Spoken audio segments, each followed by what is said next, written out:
Hey, everybody. Welcome back to Inspired Action Life podcast. I'm your host, Karen Baldridge, and today we are going to continue a video series in which I have named Success Leaves Clues, where I am talking to individuals who are doing kind of big things that at least caught my notice and have caught other people's notice, and asking them what is driving that, why they decided to jump in, take that risk, how it's going, and we're going to find out the story straight from the horse's mouth.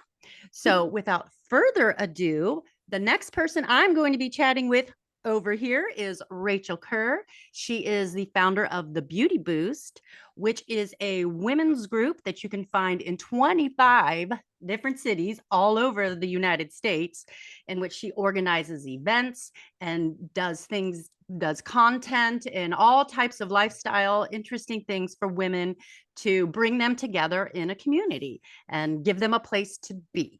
So I'm going to let her get down into the weeds of that. But without me yammering on too much more, I'm going to introduce Rachel to you. Good morning, Rachel. Good morning. That was a good introduction. Well, thank you. I try to keep it somewhat tight, but I'm a talker, so that can be challenging for somebody like me because I let things get out of control sometimes. So I brought you in because, of course, I'm in Central Ohio and I know about the Beauty Boost, and I have been privy to some of your inside information and some of the events. And I wanted to bring you in to talk not only about the Beauty Boost and what is it and what's the concept, and then we're going to get in a little deeper as to what made you bring this idea forth into the physical plane and how it's going. So could you tell us a little bit about the Beauty Boost first, and we'll go from there? Sure.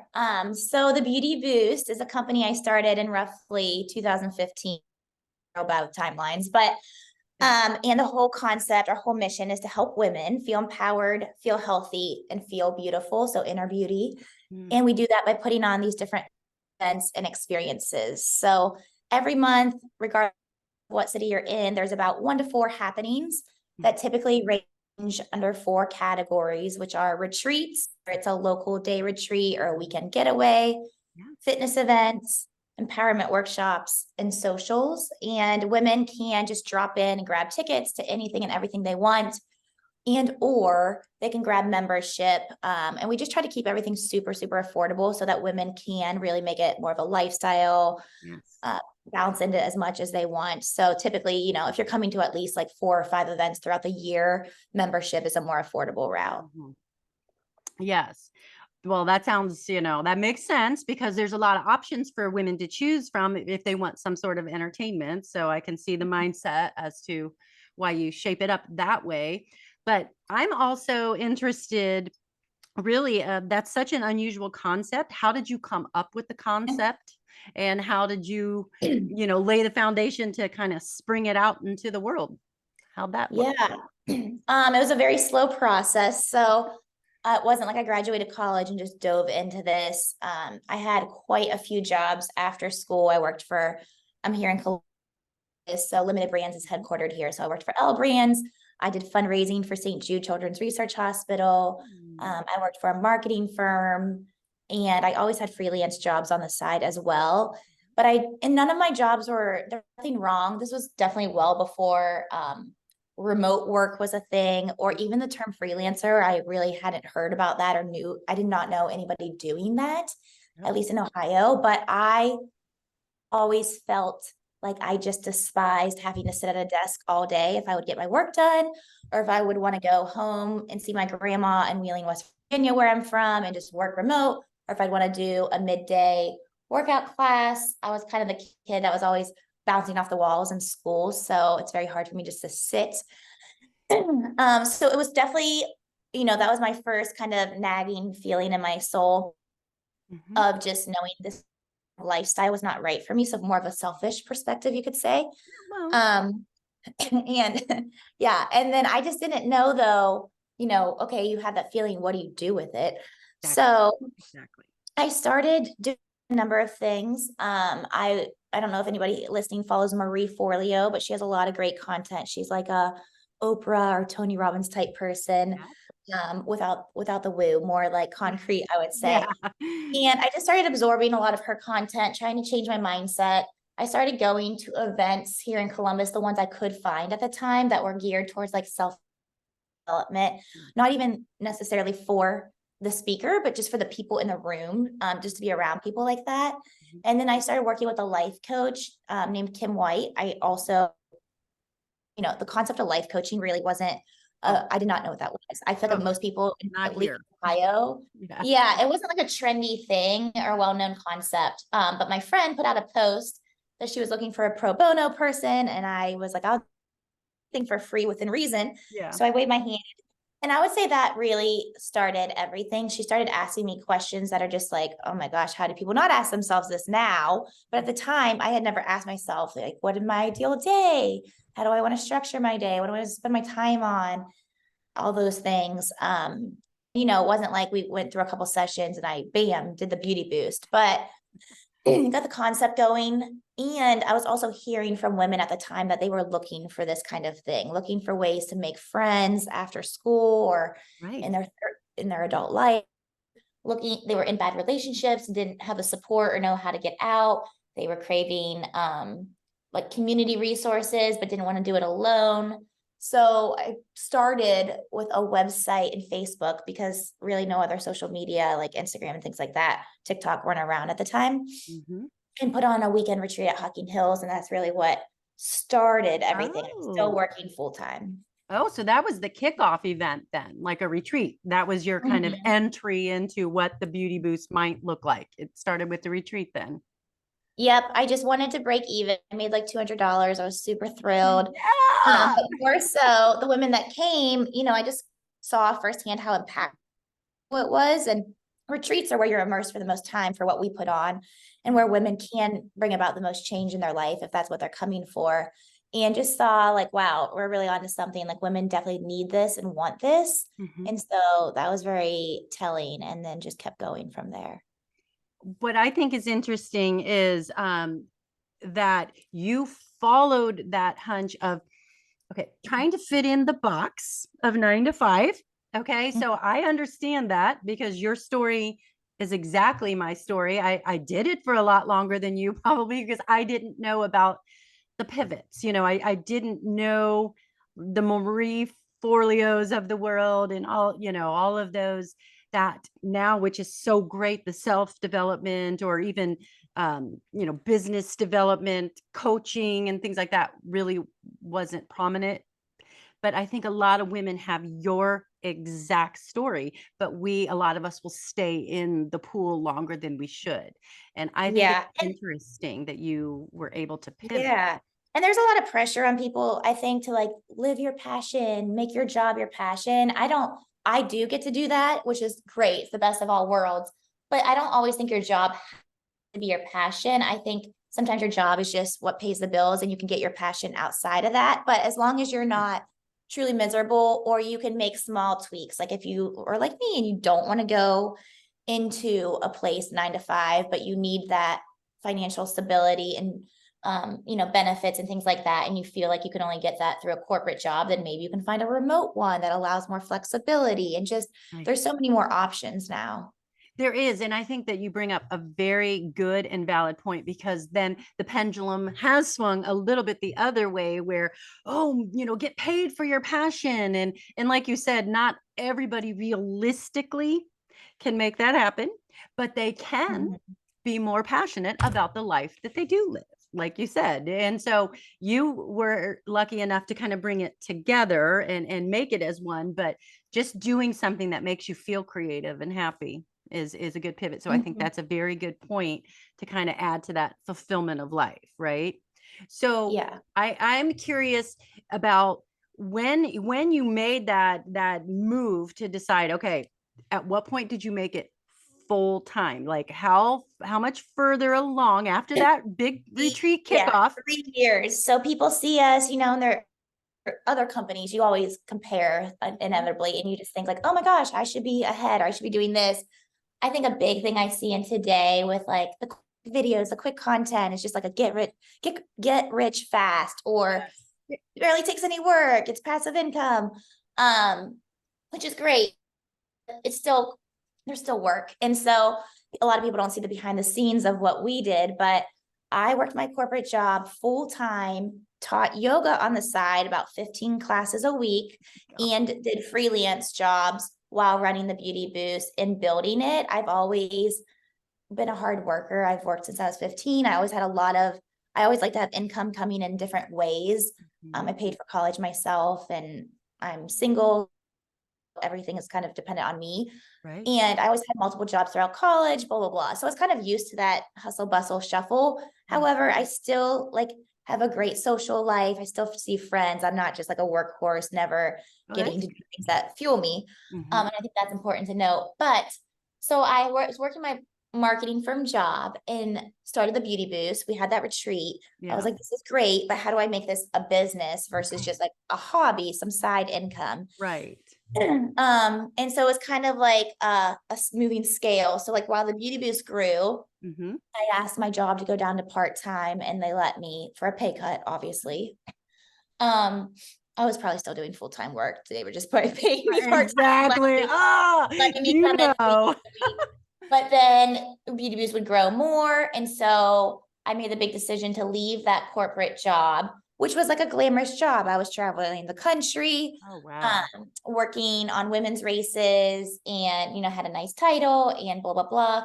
And then I took a retail job, and no disrespect to retail jobs, but this was like an hourly rate. It was less than half my salary with no benefits, working, like at a cashier. But I think that believe that you always have to give up something to get something. I don't think you can just have everything stay the same. You got to get a little uncomfortable. And that's also what keeps people stuck, is they don't want to go through that phase. But I just know, okay, if this doesn't work out, I can just get another job. And I still had money coming in different ways.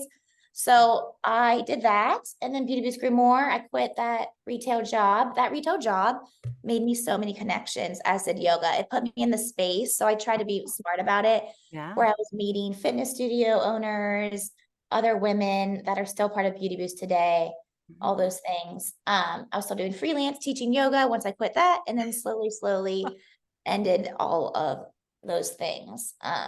And still shifted to working with a business coach. I think coaching can be really important if you're matched up with the right person, but now today I solely focus on beauty boost. But it was over the span of 3 years to leave my corporate job, but probably over the span of 5 years to fully stop all other side endeavors.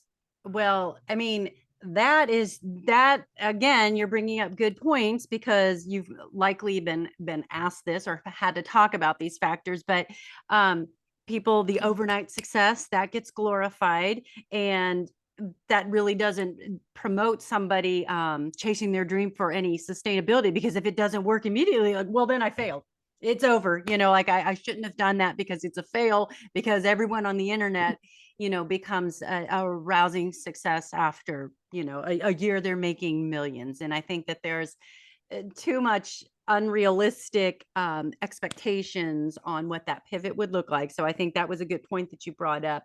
Also, the comfort zone, the dreaded comfort zone, getting out of that comfort zone to take the risk is then on the other side what stops many from doing what you've done. One thing I forgot to mention too that I did simultaneously, which was the most important thing I did along with the life coaching, was I did sign up after watching Marie Forleo for years for free. I signed up for her 6-week B school. I'm not a course or online type person, but this was single-handedly the best thing I ever did. It was $2,000 at the time, which is still a big investment, but it felt even bigger then.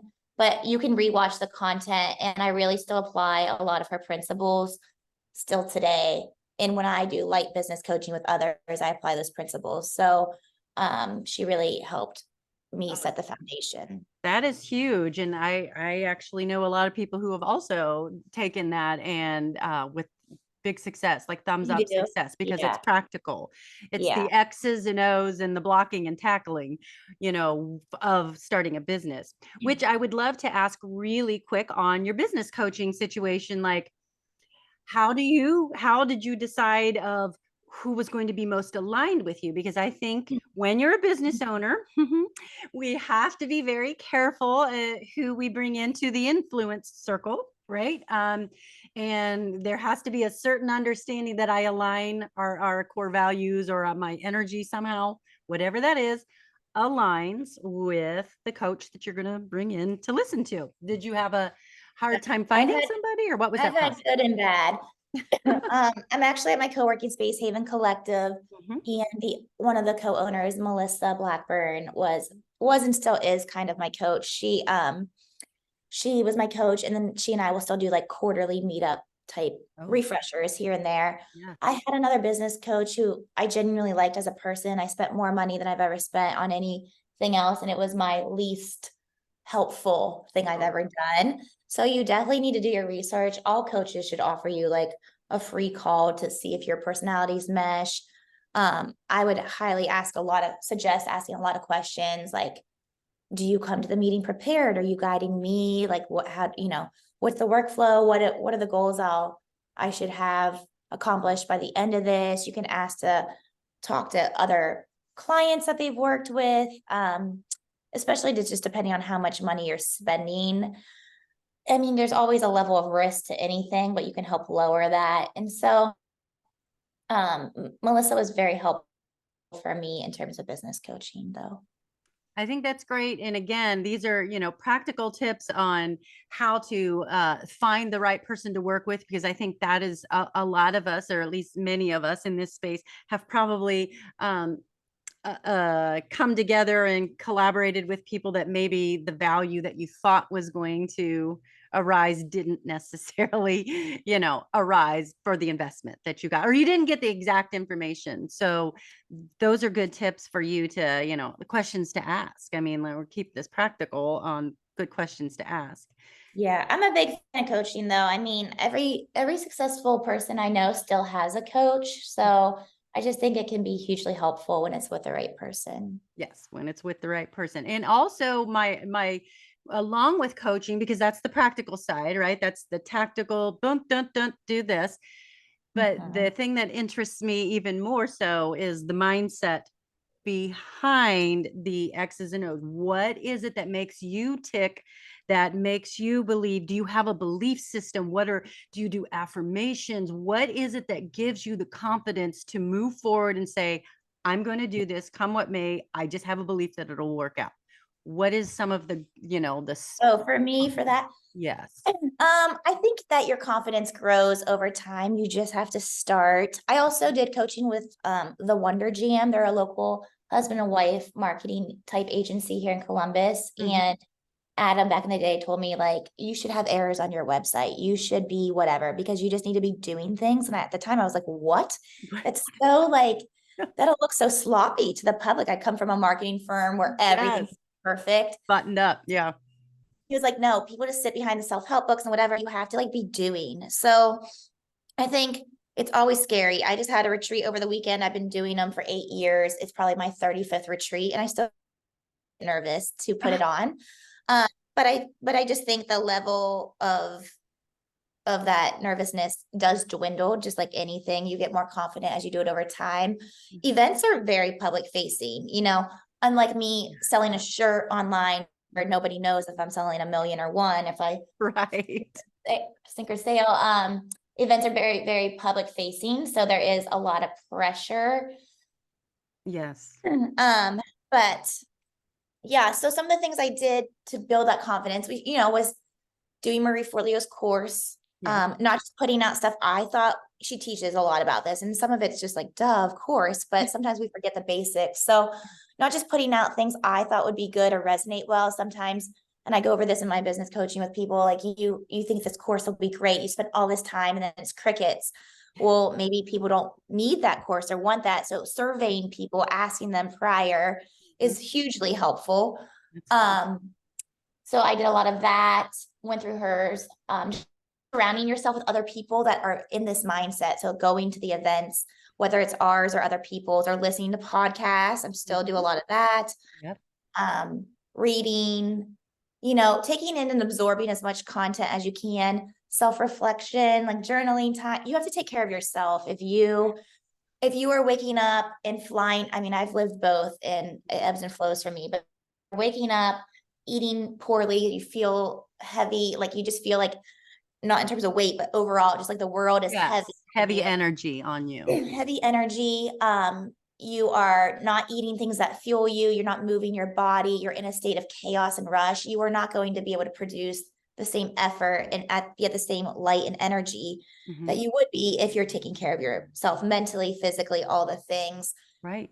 And I think that also part of that is the fun factor, like enjoying your life is a huge part of that. Social time, spending time with your mom, your sister, your friends, whether it is like a healthy happy hour or coffee or whatever, Mhm. vacation, that also should be a huge piece of it.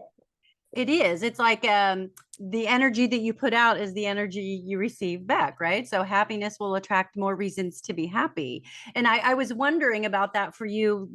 Like there's certain like go-to quotes and things that I like. For one, and this is just a random one. But for instance, like change nothing and nothing changes. So in other words, for the people who are sitting on the sideline or sitting on the edge of the pool waiting to dive in, if you don't do anything, then the same life that you have right now is the same life that you're going to have in 10 years.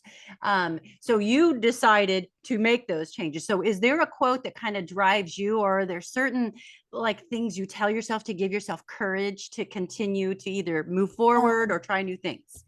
Yeah, it's a good question. At the time during Marie Forleo, her thing was everything is figure outable. So I thought about that a lot. When I was going through yoga teacher training, doing all this freelance, blah, blah, blah, I would repeat to myself, there's time for everything to kind of get myself out of a state of rush. But I think that it doesn't matter which, I mean, it does matter for you to find one that works, but overall, the whole idea of the mantras or any of it is just self-talk. And that's like huge. And even this past couple years, I got out of a bad relationship romantically, and I was Mhm. going to therapy, and I just realized like the self-talk I was telling myself, and I do this for a living. Of course, I know what limiting beliefs are and yada yada, but it just was not good. I was very hard on myself. And Right. so just being aware, first of all, of what thoughts are coming in, and then trying to shift those. And I think it can feel kind of fake at first or not natural, but the more Right. you do it, and flip flop those thoughts. And a mantra can be a really good use of tool for that. Yeah. It is so impactful in all the ways. Your life will change. I agree completely. And I mean, and again, that's a little known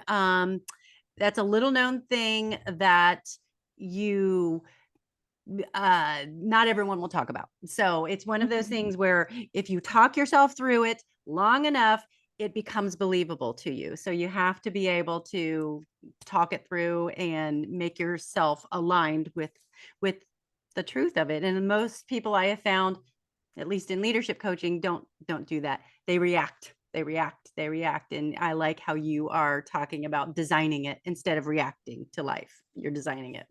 I'm curious, really quick, what is your Enneagram number? Because I have an idea of what it is. What is it? I'm an 8, the challenger with a wing 7, which is I think the adventurer. Mhm. I love it because you're action oriented. My eights out there. I have to live in be in awe of you because you are action people. You move on it. If you have an idea, you take action. And so you're inspiring to the people who are the sevens or the less active, the more kind of in their body dreamer type of things, but don't act. And sometimes it has to be messy action. So but I love that, and that makes sense for what you're doing. And I just like all the wisdom that you're throwing out for people who are looking to start this, because that's why I'm bringing people in like you. They're like, what's your best wisdom? And I think that you've thrown out some good ones here as far as the mindset and action to take, along with business coaches and the blocking and tackling and X's and O's. Can you tell me what's next for the Beauty Boost, or what's next for you, if you have anything big that's coming down the pike? Yeah, well, around year 3 was when we started expanding to other cities. Women were reaching out asking like, hey, is this in my city, or can you recommend something similar? So now every woman that runs the Beauty Boost in their respective city runs and owns it, but we all work collectively together as a team. Most women do it on the side with something else, but some do it full time. And so we are always looking to expand to be able to offer this kind of thing to women in a city where we might not exist. And all the cities are listed on our website, thebeautyboost.net. Oh, cool. So the goal this year was to expand to 12 more cities, and we're on track to do so. Wow. And obviously maintain the cities we're in and do a great job. Excellent. Um, we're also looking to bring on some new national partners. Oh, that's And big news. yeah, and then we're starting to grow kind of like a sister company. It's under the same umbrella, but the Beauty Boost Biz, because we work with so many business owners Yeah. to help them tap into the Beauty Boost audience and grow their business, that we are starting to work on kind of like that program. Oh, that's fantastic. Because again, for the budding entrepreneurs or the people who like you and like me just felt like that 9 to 5 just wasn't going to be a great long-term plan. You wanted some more flexibility. You want to maintain your happiness and the balance in life. And is it possible to do both? And some good Yeah. coaching up would be very helpful in that space. And so I think that you're going to have a really big attendance for all of that, because you're speaking to the hearts and souls of a lot of people out there. Is it still just all women, or do men ever invade these events, or where are we at with that? Um, it is all women, or anyone that identifies as a woman, but Mhm. sometimes the men trickle in for like maybe more of the fitness event. We Yeah. try to be careful for things like the empowerment workshops when women are deeply opening up. Mhm. We don't want to change that energy or make them feel kind of Exactly. uncomfortable in a situation where they couldn't open up. So Yes. it is a work community for women. We have things like getting your nails done, braid bar, Love just it. service pelvic floor doctors, like services Oh, geared towards women. So yeah. I don't think typically men would enjoy it, but yeah. Yeah, typically, Oh, that's great. Well, I mean, again, we're like the mover and shakers. We're kind of the people, a lot of times naturally that are willing to kind of go into ourselves and be some introspective, to be able to chase things that would make us feel more alive, or the highest version of ourselves. And I think you really cater to that audience, and so I think that's fantastic, and I love that. And I can't wait to see what else you're unfolding, and especially in all the cities. I think that's great. So all you people out west, hey, shout out here for Beauty Boost. So if you want to bring this to your city, I know Rachel would love to talk to you. So definitely give her Yeah, a my call, and I will put my phone her. number. Yeah, I will Oh, put sorry. her information, and you can tell me the information, and I'll put it in the show notes as well. Yes, that's awesome. I was just gonna say I'm like an open book, so my cell phone and email are on the website too. Perfect. Well, that's great, because that's the easiest way to be able to track you down. And if you're open to hearing from people, then give her a call, because she's obviously got great ideas and she acts on them. Okay. So that's what I love. I'm inspired by what you're doing, Rachel, because again, you're just sort of obeying that inspired idea, and gives people some courage to be able to do that too. So I love it. Thank Congrats. You're crushing it. And I can't wait to see what's next. And thank thank you. you. Thank you so much for taking the time to talk to me today too, because I think your story is super cool. And I know a lot of other people will too. So Good. I think thank it's fun you. to do You this. have a great day. Thanks.